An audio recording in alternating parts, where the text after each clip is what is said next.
Today I want to talk to you about equations. So let's start by revising the basic opposite operations. Now when it comes to equations, your goal is to find whatever missing letter it is by moving all of the numbers to one side to just leave the letter on that side. So in this case, I've got 2 plus a is equal to 14. Okay, so my goal is to just leave a over here. I need to move this 2 over to this side, so it tells me what a is equal to. Okay, so this 2 here, because it doesn't have a symbol in front of it, I need to figure out, is it positive or is it negative? Now, any number that doesn't have a negative symbol in front of it is positive, so I'm going to put a little plus here to remind myself that that's a positive 2. Now, I need to do the opposite to move it over here. So if it's plus 2 here, because it's positive 2, so positive 2, what's the opposite of positive 2? I need to minus 2. And I do the same on both sides, okay? So that's cancelled that out. So all that's left over this side is a. Now I've got 14 take away 2, so I get 12. Okay, now let's try this one over here. So I've got b minus 3 is equal to 16. I need to do the opposite of whatever the sign in front says to move this 3. So since it's minus 3, I need to plus 3 to both sides. So plus 3. So they've cancelled out. So here I've got b is equal to 19. Okay, now this one down here is a little bit different because these two things, the 12 and the c, they're sort of stuck together. I like to think of them as married together. You can't minus, you can't add, you've got to somehow split them up, okay? So they need a maths divorce. They need to divide, okay? So and whatever you do to one side, you've got to do to the other. So I'm going to be dividing by whatever it is that I'm trying to move. Because I'm trying to move the 12, I'm not trying to move the c, I'm just trying to move the 12 over to this side. I need to divide by 12, okay? And I do the same to both sides. So they've cancelled out, so all that's left over this side is c. So how many times does 12 go into 24? It goes in 2 times, so c is equal to 2. All right, now let's try this one. I've got d over 5. This line here represents division, so it's d divided by 5 is equal to 7. So I need to now do whatever the opposite of whatever's going on here. So if it's d divided by 5, I need to do the opposite of divide by 5, which is multiply by 5. So times 5, times 5, they cancel out. So all that's left over this side is d. Over this side I've got 7 5s, 35. Cool, so that's our basic one-step equations. All right, here I have equations that have a little bit more going on than the last one. So these ones are called two-step equations because it's going to take 2 steps to solve them. Okay, so here I've got 3e plus 4 is equal to 13.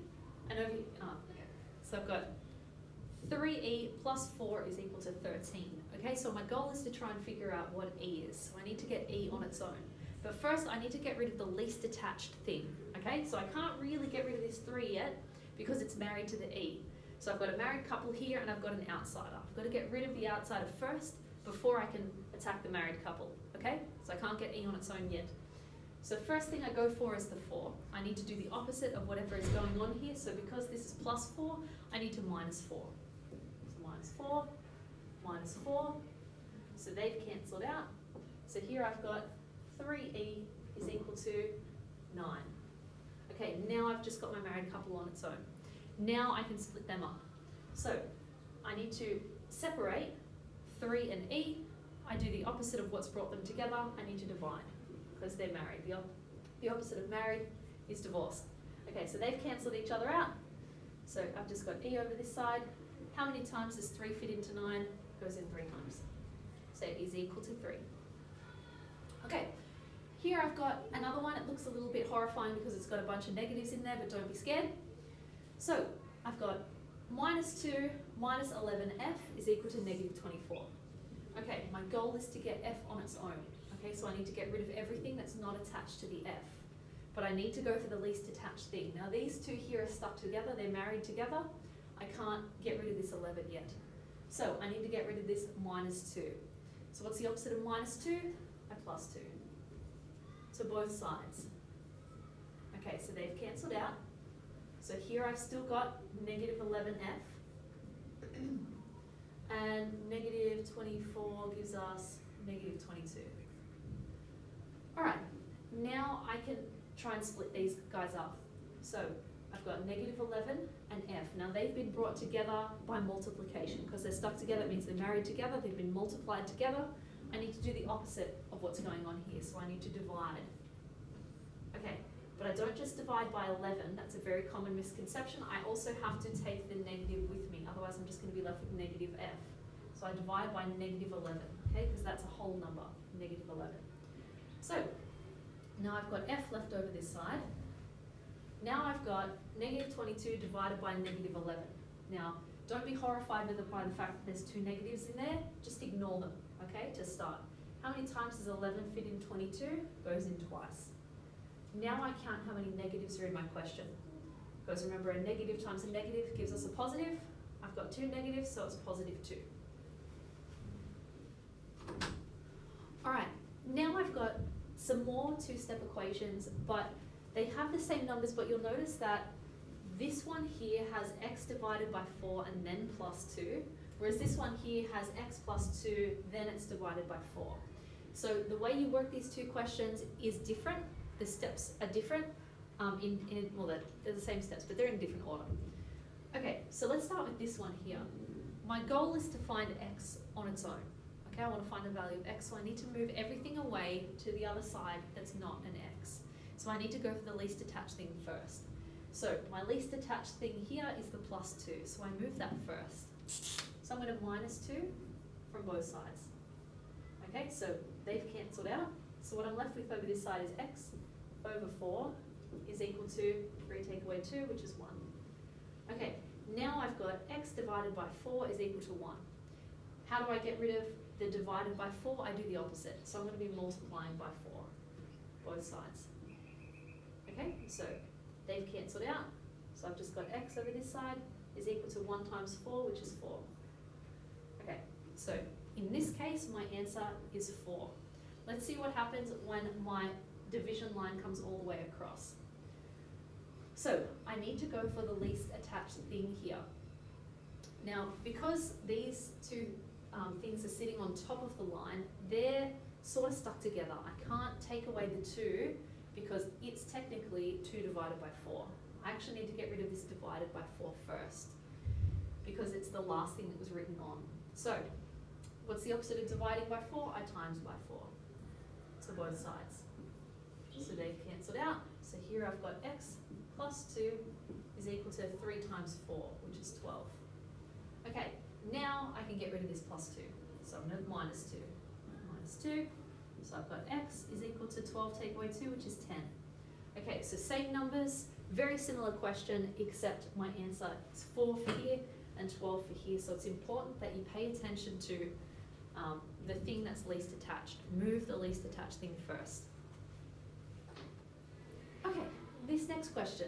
The thing that you'll notice that's different about this question is that it's got pronumerals on both sides. Pronumerals is another word for letters. So this question has letters on both sides. I've got an A over here, and I've got A over here. So I need to first, before I can start figuring out what A is equal to, I need to move my A's to one side. Now it doesn't actually matter which side I move my A's to. I'll end up getting the same answer in the end anyway. So I just pick whichever side is kind of floating my boat. So I think I might move my A's to that side. Okay, so I want to try and move minus 2a. So I need to do the opposite of whatever this said. So because this is minus 2a, I need to plus 2a. So plus 2a, plus 2a. Okay, so I've got 4a plus 2a, so I get 6a, minus 3 over that side. They've cancelled out, and all I've got over this side is 7. Okay, cool. This is looking a little bit like the one we just did. So now I'm trying to get a on its own, so I get rid of the least attached thing. So I get rid of my minus 3. What's the opposite of minus 3? I plus 3. Plus 3. So they've cancelled out, so I've got 6a is equal to 7 plus 3, so I get 10. Okay, cool. Now, I've got 6a is equal to 10. They're a married couple. I've got to split them up. They need a maths divorce, so I'm dividing. Dividing by 6, do the same to the other side. So I get a is equal to 10 over 6, or I'll get a decimal.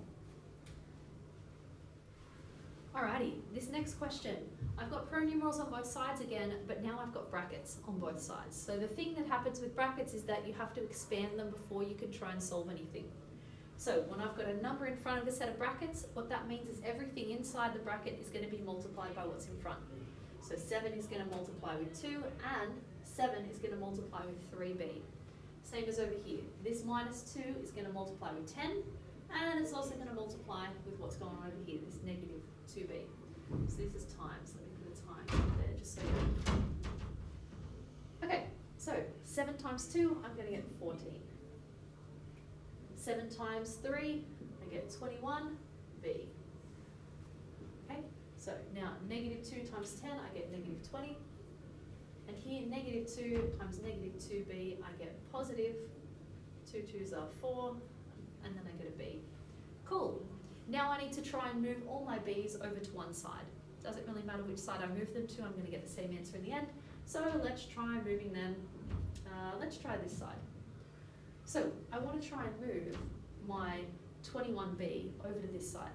So because this is plus 21b, I want to minus 21b from both sides. So minus 21b, minus 21b. Okay, so that's cancelled that out. All that's left over here is 14. Is equal to minus 20. 4 minus 21 gives me, I get negative 17b. Okay, cool. Now I need to try and get b on its own. I've got an outsider and a married couple here. I've got to get rid of this negative 20 first. So I need to do the opposite of minus 20. I need to add 20 to both sides. So here I get 34 is equal to, they're cancelled out, negative 17b. Okay, cool. Now, I've got 34 is equal to minus 17b. Trying to get b on its own, which means I need to divide, in order to split those two up, divide by negative 17. Okay, cool. So, I'm just left with b because they cancel out, and